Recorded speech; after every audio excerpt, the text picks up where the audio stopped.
Hi అండి, అందరికీ నమస్తే. ఈరోజు మనం బియ్యం రవ్వతోటి మంచి రుచికరమైన పువ్వు లాంటి వడియాలు తయారు చేసుకుందాము. ఈ వడియాలకు ఎండతోటి పని లేదు. నీడలనే ఫ్యాన్ కిందనే ఆరవేసుకొని ఈ వడియాలు తయారు చేసుకోవచ్చు.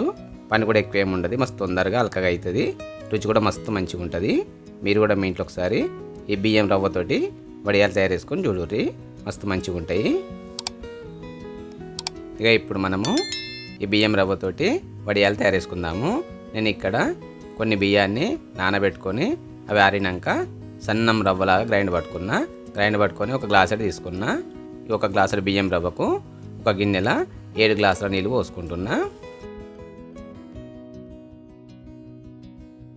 ఇక నీళ్ళు పోసుకున్నాక ఈ గిన్నెను స్టవ్ మీద పెట్టుకొని ఎక్కువ మంట మీద నీళ్ళను బాగా మరగనియాలి. ఇక నీళ్ళు మరిగినాయి కదా, ఇప్పుడు దీంట్లో రుచికి సరిపడంత ఉప్పు వేసుకొని మళ్ళీ కొద్దిసేపు మరగనియాలి.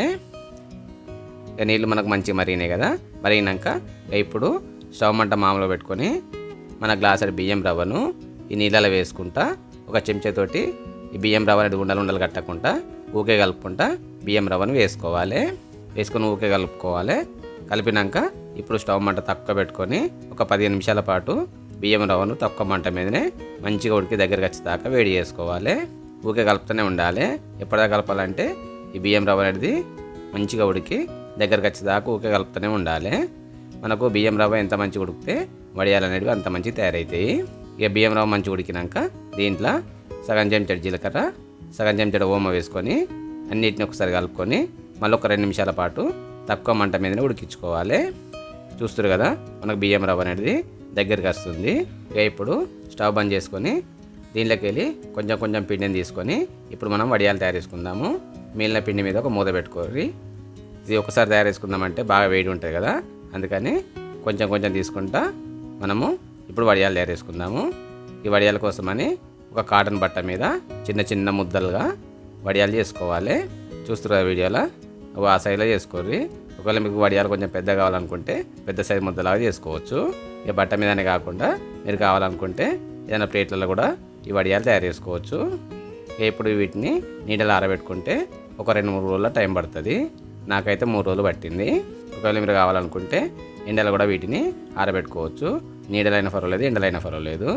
నీడలైతే కొంచెం లేట్ అవుతుంది, ఎండలైతే తొందరగా ఎండుతాయి. ఎవరి ఇష్టం వాళ్ళది. ఇక 3 రోజులు అయినాక నాకు వడియాలు మంచిగా ఆరినాయి. ఇప్పుడు వీటిని తీసి వేరొక గిన్నెలో వేసుకోవాలి.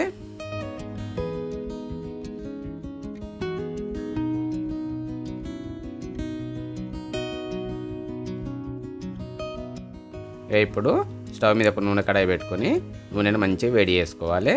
నూనె మంచిగా వేడైనాక స్టవ్ మంట మామూలుగా పెట్టుకొని మనం తయారు చేసుకున్న వడియాలను ఈ కడాయిలో వేసుకొని మంచిగా వేంపుకోవాలి. చూస్తున్నారు ఆ వీడియోలో వడియాలు మనకు ఎంత మంచిగా తెల్లగా పొంగినాయో వాటిలా వేంపుకోరి, బాగా మాడనియద్దు. అయితే ఈ వడియాలు వేసుకునేటప్పుడు మనకు నూనె బాగా వేడి ఉండద్దు, అట్లానే మరీ తక్కువ వేడి కూడా ఉండద్దు. మీరు ముందుగాల ఒక వడియాన్ని నూనెలో వేసుకొని వేంపుకొని చూస్తే మీకు అర్థమవుతుంది నూనె వేడి ఉందా చల్లారిందని. నూనె తక్కువ వేడి ఉంటే వడియాలు పొంగయి, అట్లానే నూనె ఎక్కువ వేడి ఉన్నా కూడా మనం వడియాలు వేయగానే అది పొంగక తొందరగా మాడిపోతుంది.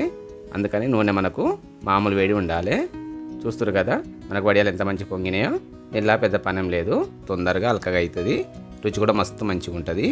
మీరు కూడా మీ ఇంట్లో ఒకసారి ఈ బియ్యం రవ్వతోటి వడియాలు తయారు చేసుకొని చూడుర్రి, మస్తు మంచిగా ఉంటాయి.